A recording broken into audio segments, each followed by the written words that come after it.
Okay.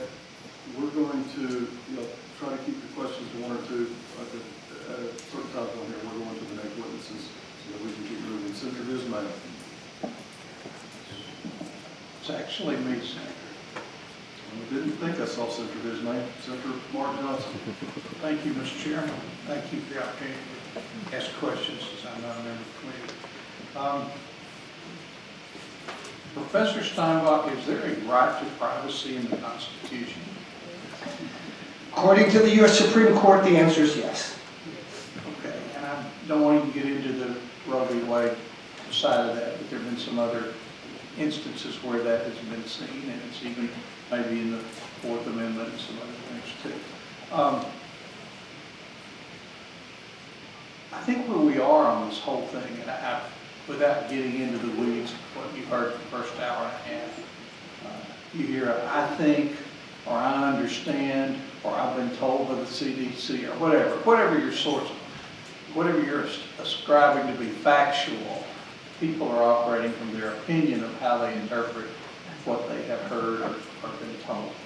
And I'm trying to keep this where we're really looking here, I presume, disagree with me if you would, of the difference between public safety and what that is represented to be. And we can, I'm not going to say that masks are good, masks are bad. Maybe, as you said, an N95 mask worn tightly might be good.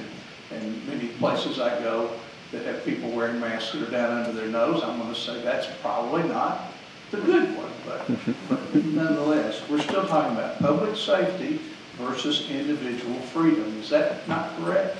That's exactly correct. Now, and where I'm headed on this is, that's why we have legislatures, to sort out public policy things and to balance these two things. I know during World War II, there was a great fear of sabotage by foreign entities. Is there a question, Senator Johnson? Yes, sir, there definitely is. I'm trying to lead up to get a real answer, Mr. Chairman. And I'll move past that and go straight to the real question here. In the bill that Senator Garner passed, we just made a mandate. We said we control what state entities do, and school districts and cities are creatures of the state. And we said you can't have a mask mandate. And the governor signed that. It became law on, I believe, the 28th of July. And then the lawsuit was filed, and Judge Fox said something, and I'm going to try to paraphrase it without try to keep it in context. He basically said it was unconstitutional because it discriminated between public school students and private school students. And I got to thinking, well, isn't that why we have private schools and public schools?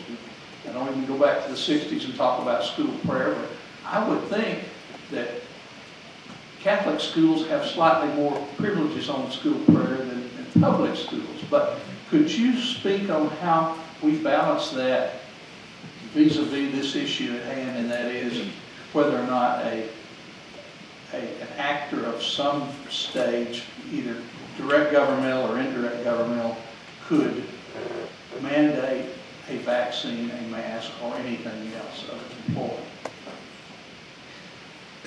Well, if I understand the question correctly, it is, at least in part, how does Judge Fox, justify the claim that the legislature discriminated against private schools by not covering them? And of course, I don't have an answer for that, because Judge Fox's opinion is barely that. It's mostly an order, not an opinion.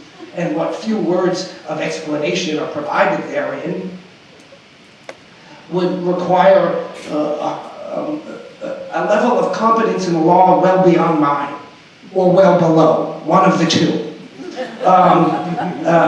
And I fit somewhere in the middle. And so, of course, your job, Senator, is to regulate state entities. Yes, you can also regulate private entities, but no greater responsibility lies in your obligation to regulate state entities.